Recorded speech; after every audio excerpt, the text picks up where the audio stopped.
और 5 रतन है सार, और सतसंगत हरि की कथा, बोले दान धर्म उपकार। मानो तन पा करके 5 चीजें बहुत जरूरी हैं। सत्संगत, हरि की कथा, दान धर्म और उपकार। तो सत्संग करने से क्या होता है? तुलसी बाबा कहते हैं, सट सुधर ही सत्संगत पाई,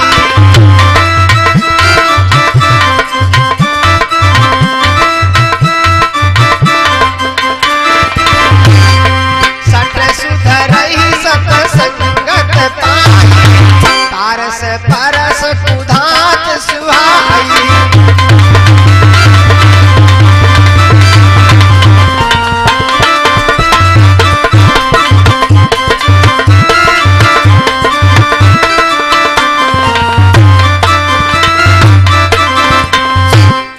सत्संग करने से सट सुधर ही सत्संगत पाई, अपारस परस कुधात सुहाई। जैसे पारस का स्पर्श करने से लोहा सोना हो जाती है, उसी प्रकार से सत्संग करने से मूर्ख व्यक्ति गुणवान हो जाता है। नंबर 1, 5 रतन है सार, सत्संगत हरि की कथा। तो भगवान की कथा सुनने से क्या मिलता है? बोले यदि जीवन की व्यथाएं दूर करना है तो कथा सुनिए।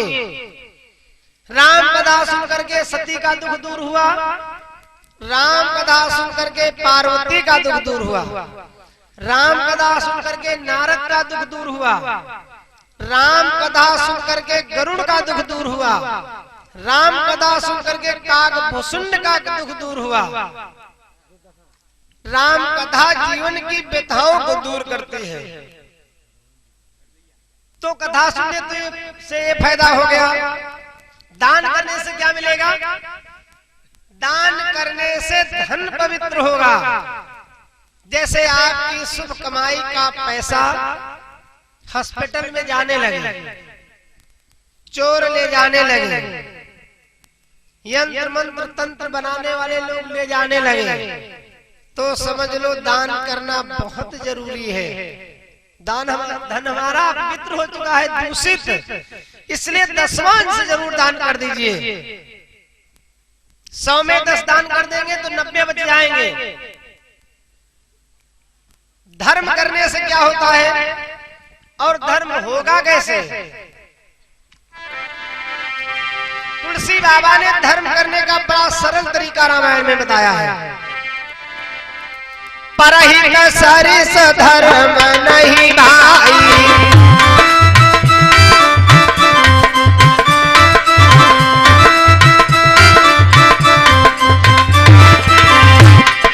परहित सरिस धर्म नहीं भाई, पर पीड़ा सम नहीं अधमाई।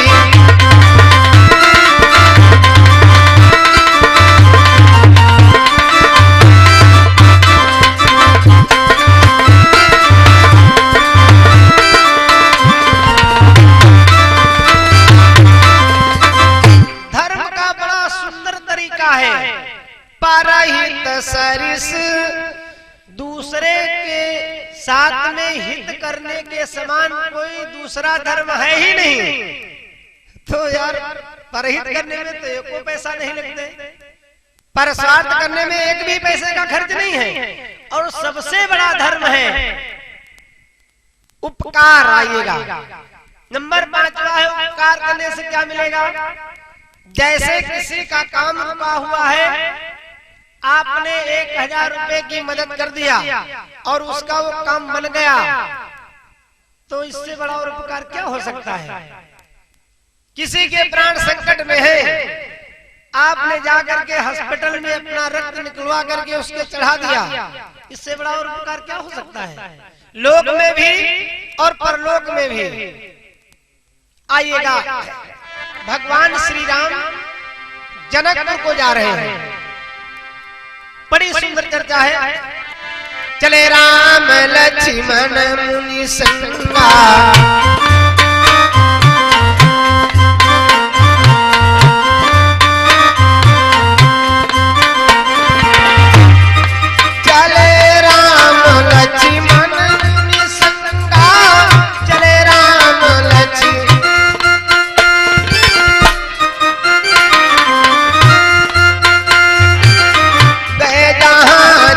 पावन गंगा गए जहाँ जग पावन गंगा।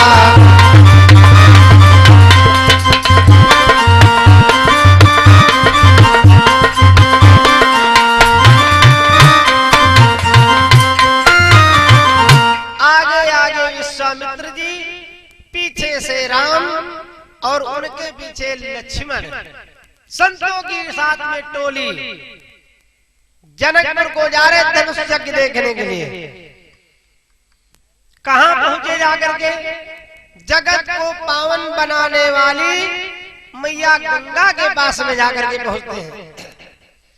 राम जी ने जब गंगा जी को देखा, गुरु जी से पूछने लगे, गुरुदेव ये जो बह रही है इनका क्या नाम है? क्योंकि गंगा जी के इस पार से देखो और उस पार के पेड़ बहुत कम दिखाई पड़ते हैं। बड़ा सावन भादव के महीने में लंबे चौड़े आकार में बहती है और गंगा जी की लीला बड़ी अद्भुत है। यदि परमात्मा ने आपको मानव शरीर दिया है तो एक बार जाकर के गंगा जी के दर्शन जरूर कीजिए, गंगा में स्नान जरूर कीजिए। क्योंकि सतयुग नयन सपूज्य थल और त्रेता पुष्कर धाम, द्वापर कुरुक्षेत्र है कल गंगा स्नान। कलयुग में यदि पापों से आपको छुटकारा पाना है तो गंगा जी के दर्शन कीजिए, गंगा स्नान कीजिए। उन्हीं गंगा नदी के किनारे राम जी पहुंचे। देखो राम जी क्या नहीं जानते, राम जी हमारे आपके तन की जाने, हमारे आपकी मन की जाने, हमारे आपकी जाने चित्त की चोरी। ऐसे प्रभु से क्या छुपा जिनके हाथ जगत की डोरी। आप लोग मोबाइल पर बात करते तो सोचते जो हम बतला रहे वो खुदा नहीं जानते, लेकिन भैया अरे घट घट में व्यापी भगवान वो क्या नहीं जानते। लेकिन गुरुदेव से पूछने के, गुरुजी ये जो बह रही है इनका क्या नाम है, कहाँ से आई, कौन है? वाह, लगा दिए आसन। गुरु और शिष्य का नाता यहाँ पे है। लगा के आसन बैठ गए गंगा नदी के किनारे। बड़ी सुंदर कथा सुना। गादी सुन सब कथा सुनाई,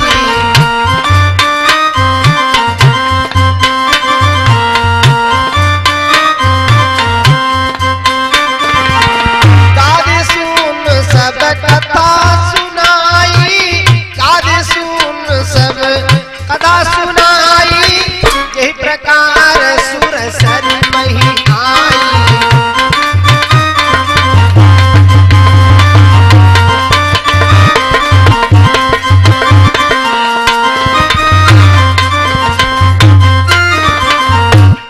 विश्वामित्र जी ने लगा के आसन संतों की टोली के साथ में राम जी को बड़ी सुंदर गंगा की पावन कथा सुनाने लगे। ए राम जी, क्योंकि राम जी तो सब कुछ जानते हैं, लेकिन गुरु के मुखारबिंद से आप जितने बार सुनेंगे उतने ज्यादा पुण्य आपको मिलेगा। तुलसी बाबा ने यही राम कथा अपने गुरु के मुख से 24 बार सुनी। उसके बाद तब रामायण की रचना किए। और आजकल हिंदुस्तान की ये बात है, जानते भी नहीं और मानते भी नहीं। यदि जानते नहीं हो तो मानो किसी की, और यदि तुमको मानना नहीं है तो जानने का प्रयास कीजिए। लेकिन दो में से एको चीजें नहीं। कथा शुरू हो गई। ए राम जी, बोले हाँ गुरुदेव। एक सूर्यवंश से बड़े यशस्वी राजा हुए थे जिनका नाम था राजा सगर। बोले हाँ।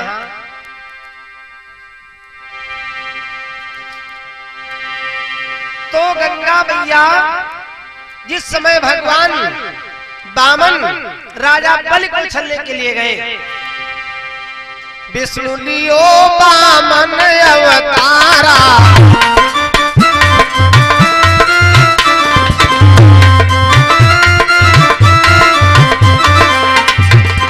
विष्णु लियो वामन अवतारा, ताकि बल चलो करण निस्तारा।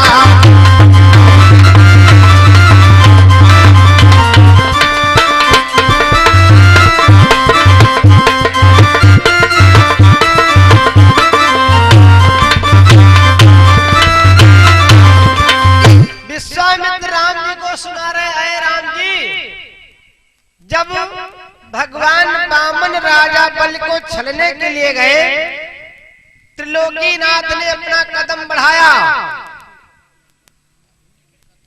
तो पैर जब ब्रह्मलोक में गया, ब्रह्मा जी ने तुरंत प्रभु का चरण जान करके धो लिया गया। उसके बाद में वामन चरण कमंडल सोई,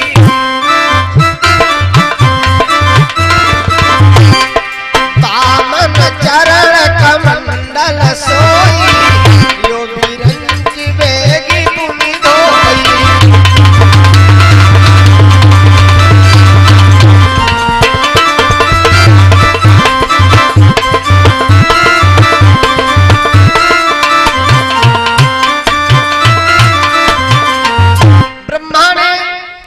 भगवान के चरण को धो करके कमंडल में रख लिया। तब से गंगा मैया ब्रह्मा के कमंडल में है, तो फिर पृथ्वी पर कैसे आई? और आप जब पढ़ेंगे शिव पुराण रुद्र संहिता में व्यास जी लिखते हैं, गंगा जी ब्रह्मा के कमंडल में कैसे पहुंची?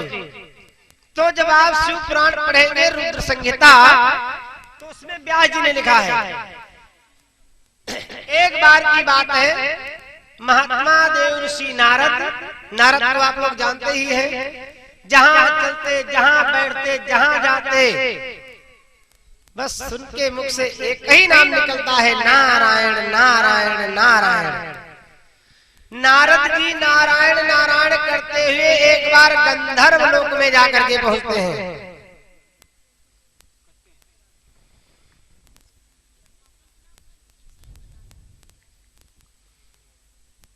नारद जी जाकर के गंधर्व लोक में पहुंचते हैं, तो जैसे आपके ग्राम में कोई संत आ जाए तो देखता क्या है, एक व्यक्ति बीमार पड़ा है नगर के किनारे, तो नारद जी ने कहा कोई बात नहीं, इस समय बीमारी ज्यादा भारत देश में नहीं, पूरे विश्व को झकझोर करके रख दिया, कोविड-19 जैसे होगा कोई न कोई मरीज इनके गांव में। उसके बाद जब थोड़ा आगे और बढ़े, दूसरा मिला, आगे और बढ़े, तीसरा मिला। जब गांव में पहुंचे तो देखते क्या है, हर दरवाजे पर 2-4 व्यक्ति पड़े और हर गंधर्व के शरीर से रक्त की धारा बह रही है, जगह जगह से अंग फटा हुआ है। नारद जी ने एक को देखा, 2, 4, 10, 20 को देखे, अंत में 2-4 लोगों से पूछे, भैया ये तुम्हारे गांव में कोई बीमारी चल रही है या कोई तुम्हारे गांव के देवी देवता रुष्ट हो गए? तो गंधर्वों ने कहा, मतलब अरे एक बीमार हो, 2 बीमार हो, 10 बीमार हो, हमको लगता पूरे गांव में हर घर में 2-4 व्यक्ति बीमार पड़े, और ऐसे वैसे बीमार नहीं, उनके शरीर से रक्त की धारा बह रही है, मतलब खून बह रहा है। तो गंधर्व जब नारद की बात को सुने, तो पहले तो 2-4 एक जगह थे, अब हो गए 10-20 एक जगह, चारों तरफ से नारद जी को बीच में कर करके। जब कोई साधु संत को देखता है ना, तो सबसे पहले उम्मीद यही करता है, रेखा हमारी देखेंगे या हमारे भविष्य के लिए कुछ बताएंगे, कोई न कोई अच्छी बात की ही उम्मीद करते हैं लोग साधु संत से। तो नारद जी को जब देखा, नाम नहीं जानते थे, नारद जी को पहचानते नहीं थे। नारद जी ने कहा कि कारण क्या है तुम्हारे यहाँ? तो गंधर्वों ने हाथ जोड़ करके कहा, बाबा। बोले हाँ। कहा एक महात्मा है, बस उन्हीं की देन है जो हम लोगों के अंग कट रहे हैं, अंग फट रहे हैं, शरीर से रक्त बह रहा है। नारद जी ने कहा, अरे भाई संत तो बड़े दयालु होते हैं, संतों का हृदय तो बड़ा कोमल होता है। संत हृदय नवनीत समाना, कहा कभी न पर कहे न जाना। संतों का हृदय बड़ा कोमल होता है, जैसे मक्खन होता है उसी मक्खन के समान होता है संत का हृदय। बोलो, आपको किसी संत के द्वारा कष्ट है? गंधर्वों ने कहा, जी गुरु जी। नारद जी ने कहा, जरा नाम बताइए। तो गंधर्वों ने कहा, एक महात्मा है जिनका नाम है देव ऋषि नारद। तो नारद जी जब अपन नाम सुने तो भैया सटपटा गए। आखिर बोलो, नारद को तो पहचानते हो? बोले, नाम सुनते लेकिन हम पहचानते नहीं। अगर पहचानते हो तो इतने समय तक पता नहीं क्या हो गया होगा। फिर बोलो, कोई बात नहीं, पहचानते नहीं तो सब पूछ लेंगे। नारद ने कहा, फिर बोलो, नारद से तुमको कष्ट किस बात का? तो गंधर्वों ने कहा, बाबा नारद को कुछ आना गाना आता नहीं है, और लिए हाथ में एक बीड़ा, और जिधर देखो उधर गाते बजाते घूम रहे हैं। देखो, गाना अगर आता हो शुद्ध ढंग से गाना, तो गाने वाले से कहिए गा, और यदि नहीं गाने का ढंग है तो कहिए गाना ना गा, मत गाइए। इसमें की कड़ी उसमें, उसमें की कड़ी उसमें। इससे गंधर्वों के अंग कटते हैं। कैसे? एक बार सुरेश दरबारा,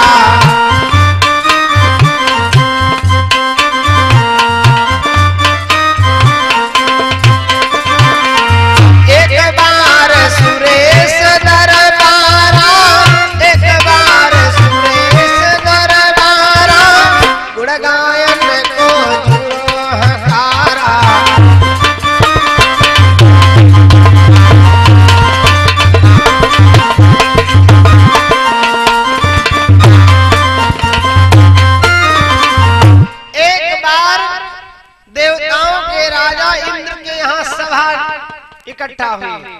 किनकी? गायक लोगों की। एक से एक बड़े कलाकार गायक वहां पर आए। बारी बारी से सबको नंबर दिया जाने लगा।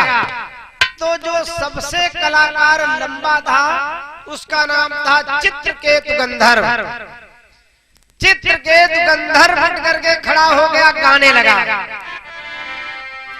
बात क्या बनी? अरे चित्रकेतु गंधर्व सुजाना,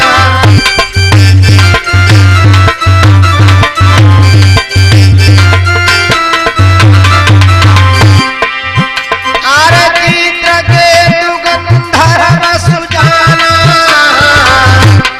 गावती रहो मधुर स्वर गाना।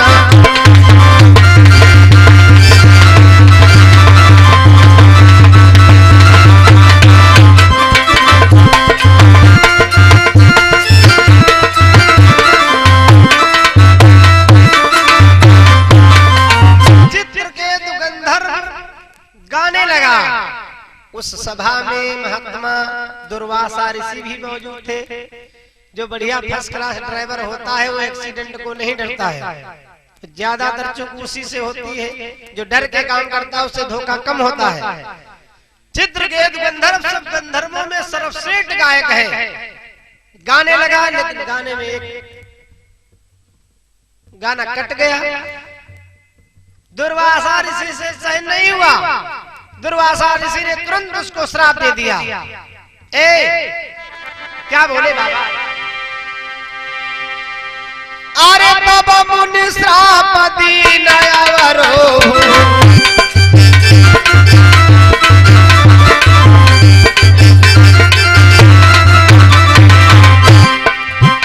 अरे बाबा मुनि श्राप दीन अवरो,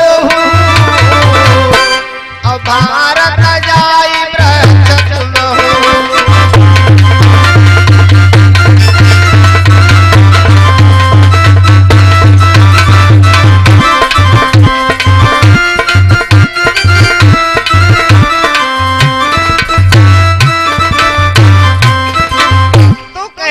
का मतलब है गाने का ढंग हो तो गाइए, नहीं तो मत गाइए।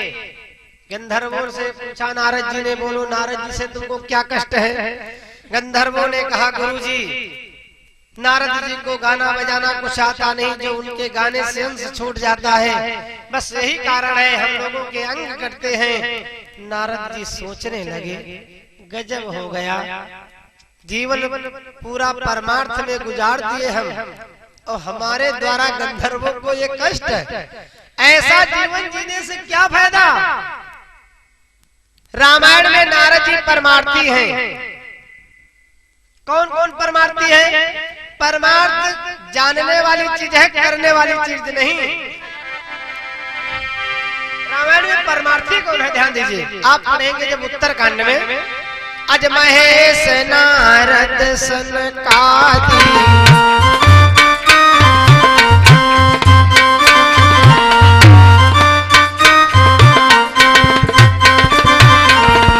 अज महेश नारद सनकादि, अज महेश नारद सनकादि, ये मुनिवर परमारथ भागी, ये मुनिवर परमारथ।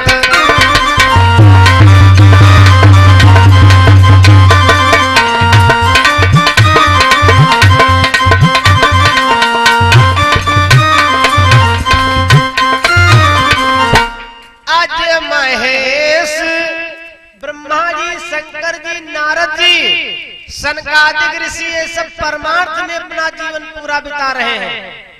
परमार्थ का मतलब है राम जी को जानना ही परमार्थ है। किसी को 1000 रुपए की मदद कर देना ये परमार्थ नहीं है। किसी की बैलगाड़ी दलदल में खड़ी पड़ी है, आप उसमें धक्का लगा करके उस पार कर देते, ये परमार्थ नहीं है, परस्वार्थ है, ये परहित है। राम जी को जानना ही परमार्थ है। तो भैया नारद जी ने कहा, ये बताओ तुम्हारे पूरे कैसे होंगे, तुम लोग ठीक कैसे होगे? तो गंधर्वों ने जवाब दिया, गुरु जी, यदि भगवान भोले बाबा तांडव नृत्य करें और हम लोग उनका तांडव नृत्य देखें, तभी हम लोग ठीक हो सकते, अन्यथा मर जाएंगे। नारद जी सोचने लगे, अरे नारद, तुम्हारे चलते पूरे गंधर्व लोक के गंधर्वों को ये कष्ट है। नारद जी ने कहा, ठीक है भैया, ये नहीं बताया मेरा नाम नारद है, ना ना ना, ये बताते तो सब मिल करके वही हो सकता खेल खत्म कर देते, इसलिए नारद जी ने ये नहीं बताया मेरा नाम नारद है। बोले अच्छा ठीक है, कोई बात नहीं, तुम लोग इंतजार करो और मैं अभी तुम्हारी दवाई का उपचार ढूंढ करके शीघ्र लौट करके आऊंगा।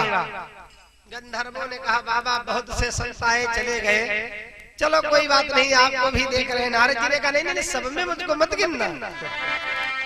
नारद जी कहां से चल पड़े, कहां आए? आरे संतत जपत शंभु कैलासी,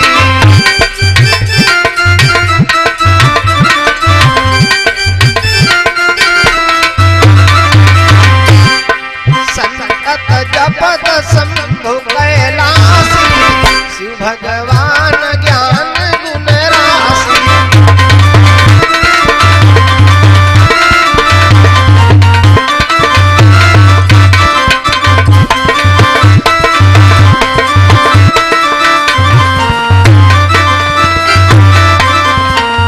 नारद जी ने अपनी वीणा को उठाया और वहां से दौड़ते भागते नारायण नारायण करते हुए कैलाश पर जहां भोले बाबा विराजमान है, जाकर के चरणों में गिर पड़े, त्राहिमाम त्राहिमाम त्राहिमाम। शंकर जी सोचने लगे, नारद जी वैसे आते थे, हंसते थे, मुस्कुराते थे, चेहरा मस्त होता था, आखिर कारण क्या है? कहो देवर्षि क्या बात है? तो महादेव ऐसी सी बात है, ये नारद कलंक का टीका बन करके जीवन जी रहा है, इससे क्या फायदा है? नहीं नारद, तुम तो परमार्थी संत हो, आखिर हुआ क्या? तो नारद जी ने आज से लेकर के अंत तक सारी कथा कह करके सुनाई। भोले बाबा ने कहा, कोई बात नहीं, मेरा नाच देखने वाले लोग हो, मैं तांडव कर सकता हूँ। भैया गंधर्व लोक में एक सभा का आयोजन किया गया। भोले बाबा नृत्य गान करने के लिए तैयार रहते हर समय, लेकिन उनका नृत्य गान हर इंसान की बस की बात नहीं जो देख सके। गंधर्व लोक में एक सभा का आयोजन किया गया, तो जो सबसे बढ़िया महत्वपूर्ण आसन है उस पर भगवान विष्णु को बिठाया गया। ब्रह्मा को, शनि को, यम को, समस्त देवता आए। गंधर्व चारों तरफ से एकत्रित हो गए भोले बाबा का तांडव नृत्य देखने के लिए। शंकर जी ने अपना त्रिशूल और डमरू लेकर के तांडव नृत्य प्रारंभ किया। जब शंकर जी का तांडव नृत्य प्रारंभ हो गया तो सबके बस की बात नहीं जो देख सके। क्षीर सागर विष्णु का शरीर पसीने से पिघलने लगा। ब्रह्मा जी ने देखा प्रभु को बड़ा कष्ट हो रहा है, लिया अपना पीतांबर और प्रभु के शरीर को ऐसे पोंछा। ऐसे पोंछ करके भगवान के शरीर को और अपने कमंडल में ऐसे निचोड़ लिया। ए राम जी, अरे बामन चरण कमंडल सोई,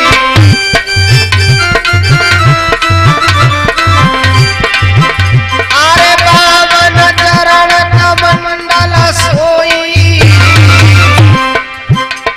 और लियो बीरन की बेग धोई।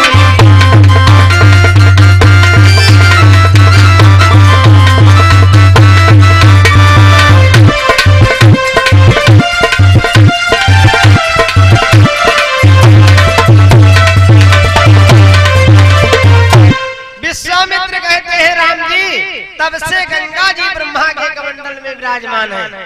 तो गुरुदेव कृपा करके ये बताइए, क्योंकि शिष्य का धर्म है एक बार यदि सवाल ढंग से समझ में ना आए तो दोबारा गुरु जी के पास में जाओ, दोबारा समझ में ना आए तो तिबारा जाओ। अध्यापक कहते हैं, गुरु जी कहा करते थे जिस समय पढ़ाई की जाती थी, एक सवाल 10 बार समझ में ना आए तो हमसे पूछो। अरे ये सौभाग्य जीवन में बार बार कहाँ मिलेगा। राम जी फिर पृथ्वी पर कैसे आई?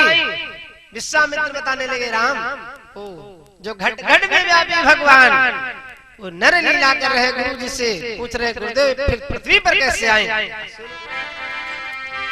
सूर्य वंश में एक बहुत बड़े यशस्वी राजा हुए जिनका नाम था सगर। रविकुल सगर भूप विख्याता,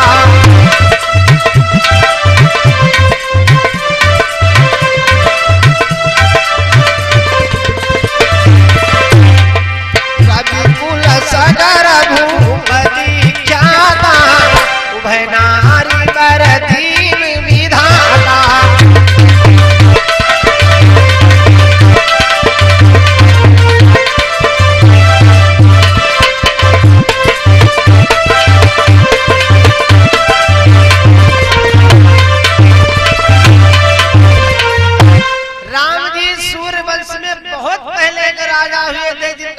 सगर, आप लोगों ने नाम सुना होगा।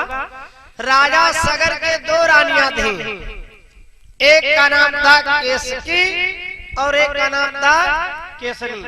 2 रानियां थी राजा सगर के, सुमति और केसनी। लेकिन दैवयोग की बात, जहां सूर्य भगवान उदय होते और जहां अस्त होते वहां तक राजा सगर का साम्राज्य है। लेकिन विधाता हर वस्तु हर व्यक्ति को नहीं देता है, यही तो उसकी विचित्र लीला है। जिसके पास में पैसा है उसके पास खर्च करने वाले लोग नहीं हैं। जिसके पास पैसे का खर्च है उसके पास पैसा नहीं है। जिसका मकान गाड़ी घोड़ा बंगला फिट है उसके घर चलाने वाले लोग नहीं हैं, रहने वाले लोग नहीं हैं। और जिसके घर में रहने वाले लोग हैं उनके पास गाड़ी घोड़ा मकान नहीं है। ये तो बड़ी विचित्र लीला है दया निधान की। चौथापन आने वाला है, राजा सगर की एक भी संतान न हुई। अब गृहस्थ आश्रम बसा करके ना एक लड़का हो तो लड़की ही हो, जिससे कम से कम नाम तो चले। वैसे संतान से नाम तो 3 पीढ़ी तक चलता है, उसके बाद में आपका नाम इंतखाब से कट जाएगा। लेकिन अब ज्यादातर लोग प्रयत्न नहीं करते कि ना एक लड़का हो तो लड़के हो कम से कम, जो नाम तो चले। आइए, दोनों रानियों ने कहा अपने राजा से, राजन चौथा बना चुका है, चौथे पन में मानव को घर गृहस्थी त्याग करके भगवान का भजन करना चाहिए। बात तो सही है तुम्हारी। दोनों रानियों को राजा सगर ने लिया, जाकर के जंगल में घनघोर तपस्या करने लगे ब्रह्मा की। ओम ब्रह्म देवाय नमः। तपस्या करते करते ब्रह्मा का सिंहासन हिल गया। ब्रह्मा जी राजा सगर के सामने प्रकट हुए। एक रानी इधर बैठी और एक रानी इधर, बीच में राजा सगर। ब्रह्मा का जब सिंहासन हिला तो ब्रह्मा जी राजा सगर के सामने प्रकट हुए। मांग लो राजा। अरे देख निकट तप गया विधाता,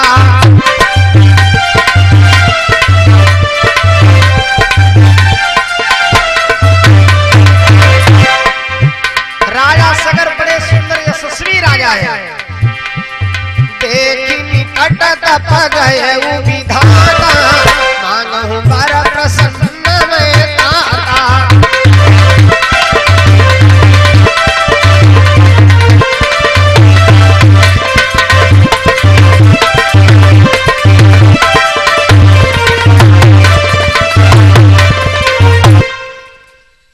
ब्रह्मा जी जब सामने प्रकट हुए, राजन मांग लो जो तुम्हारी इच्छा हो। राजा और दोनों रानियों के नेत्र खुले। मांगते मांगते मांगे तो जानते हो क्या मांगी? अरे जब ब्रह्मा जी सामने आए थे तो उनको वैकुंठ मांगना था, ब्रह्मलोक मांगना था, लेकिन ये कुछ नहीं मांगे। क्या बोली? ब्रह्मा ने कहा, पितामह मेरी तो कोई इच्छा नहीं है। एक श्रीमती जी इधर विराजमान है और एक श्रीमती जी इधर विराजमान है, इनकी कामना पूरी हो जाए, हमारी पहले पूर्ण हो गई। ब्रह्मा ने कहा, कहो देवी क्या चाहिए? एक ने कहा, पितामह हमारे पुत्र एक हो, लेकिन वो संस्कारी हो, एक ही काफी है नाम के लिए। मैं आपसे एक पुत्र मांगती हूँ जिससे मेरे वंश का नाम चल जाए। ब्रह्मा जी ने कहा, एवं मस्त। दूसरी श्रीमती जी पास में बैठी थी। बोलो देवी आपको क्या चाहिए? तो दूसरी वाली जानते हो क्या बोली? पितामह हमको 60,000 पुत्र चाहिए। 1, 2, 10, 20 हजार नहीं, 60,000। ब्रह्मा ने कहा, सोच लो। मैं सोच रही हूँ, पहले सोच रखी हूँ, इसलिए 60,000 पुत्र हमको चाहिए। ब्रह्मा ने कहा, अभी सोच समझ लो। बोली नहीं, 60,000 पुत्र हमको चाहिए। ब्रह्मा जी ने कहा, एवं मस्त, ऐसा ही होगा। एवं मस्त कह करके ब्रह्मा जी अपने ब्रह्मलोक को चले गए। राजा सगर दोनों रानियों को लेकर के अपने घर में आए। आहा, समय आगे को बढ़ता गया धीरे धीरे। वो समय आया, राजा सगर के घर में बड़ी वाली रानी ने एक पुत्र को जन्म दिया। उसके बाद में 59,000 लोगों का नंबर आया तो राजा सगर ने 60,000 मिट्टी के कोरे घड़े मंगवाए और उनमें घी भरवाया और उन्हें 60,000 मिट्टी के कोरे घड़े जो थे उन्हीं से 60,000 पुत्रों का प्राकट्य हुआ है। क्योंकि 60,000 पुत्रों को जन्म देने में बड़ा समय लगेगा, तो एक रानी के एक पुत्र और एक रानी के 60,000 पुत्र। कितने हुए? 60,000 एक पुत्र राजा सगर के घर में हुए। एक पुत्र जैसे के घर में हो जाता है तो गोले पटाखे आतिशबाजी ढोलक मंजीरा पड़ोसी कान दिए नहीं जाते, तो 60,000 पुत्र जब राजा के घर में हुए, क्या बात है। राजाओं का मामला, आनंद की बधाइयां बजने लगी। जैसे हमारे आपके घर में जब पुत्र का जन्म होता है तो देवियां बड़ा सुंदर गीत गाती हैं। कैसे? जच्चा आई गई मीना बीना वाली कार विपतिया में लाल गए। बीना वाली कार विपतिया में लाल गए। आई गई बीना वाली कार विपतिया में लाल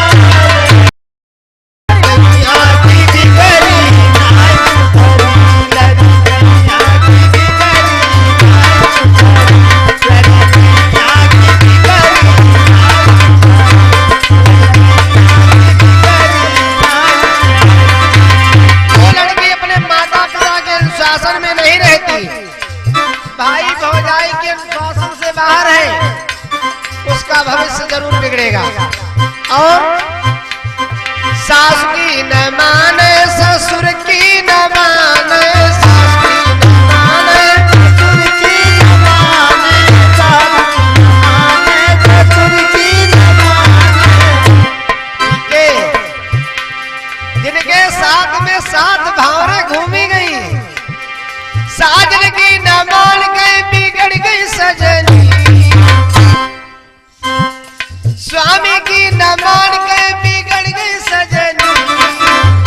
लरी कैया की, लरी कैया की, लरी कैया की बिगड़ी नाई सुधरी, लरी कैया की बिगड़ी नाई सुधरी, लरी कैया की बिगड़ी नाई सुधरी, लरी कैया की बिगड़ी नाई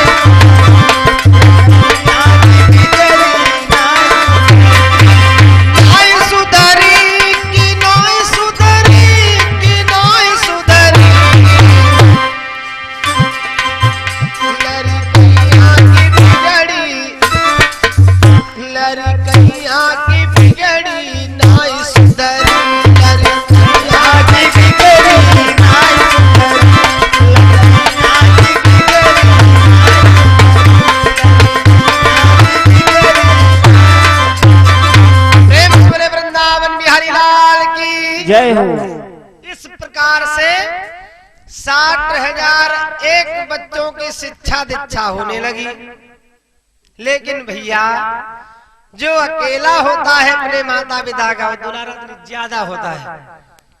बच्चों को ज्यादा पैसा देना, बच्चों को ज्यादा लाड़ प्यार करना, समझ लो उनके भविष्य के साथ में हम लोग खिलवाड़ कर रहे हैं। तो जो 60,000 है उनके लिए तो सीमित मामला है, और जो अकेले हैं तो बराबरी का मुर्जा है। जितना मिलता 60,000 लोगों को उतना मिलता अकेले को। अब तो बेचारे उनकी शिक्षा दीक्षा गड़बड़ा गई। अब राजा उन्हीं को बनना, नाम रखा गया अंशुमान, नाम रखा गया असमंजस। उस बड़े वाले लड़के का नाम रखा गया असमंजस। अब असमंजस में जो पड़ जाए फिर उसकी क्या हालत होगी। जैसे कोई बात होती तो लोग कहते क्या करें, हम तो असमंजस में पड़े हैं, कुछ सोच समझ नहीं पा रहे क्या करें क्या न करें। और राजा सगर के पुत्र का नाम ही असमंजस है, उसी पुत्र को राजा बनना है। राजा सगर के बाद में बात ये बनी कि पास पड़ोस के लोगों ने उस बच्चे को आचरण अच्छे न बता करके बुरे आचरण में फंसा दिया। क्या करने लगा वो बालक, छोटे छोटे बालकों को बुला करके ले जाता है खेलने कूदने के लिए, ले जाकर के किसी को कुएं में डाल देता है, किसी को नहर में ढकेल देता है, किसी को नदी में डाल देता है। ऐसी उसकी सोच है, ऐसे उसके कर्म हैं। गजब हो गया। 1 कंपड़ा, 2 कंपड़े, 10 कंपड़े, 50 कंपड़े। जब ज्यादा जनसंख्या कम पड़ गई, जनता को मालूम हो गया, तो जनता ने राजा के दरबार में जाकर के धरना प्रदर्शन कर दिया। अब राजा तो प्रजा के ऊपर ही राजा